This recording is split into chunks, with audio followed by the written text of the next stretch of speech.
Assalamualaikum warahmatullahi wabarakatuh. Nepangkeun nami abdi Umar Abdul Aziz.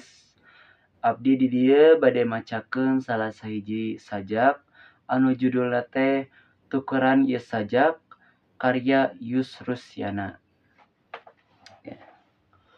Tukeran ieu sajak ku salambar simbut atawa samak sahelai. Heuk rengkeupkeun ka barudak anu teu kaburu huai. Pating galopak dina trotoar. Tukeran ieu sajak ku beas wuluh atawa hecak. Heuk sidekahkeun ka nu haropak. Anu marangkuk di saung atawa di kolong sasak. Tukeran ieu sajak ku sabaraha siki pelor. Heuk tembakeun kana geunggorong koruptor manipulator sina enya kalojor. Tukeran ieu sajak ku bebetian tina kalbu anu ridho keur nyebor anu balangsak. Lamun teu kitu sasasak. Hatur nuhun. Assalamualaikum warahmatullahi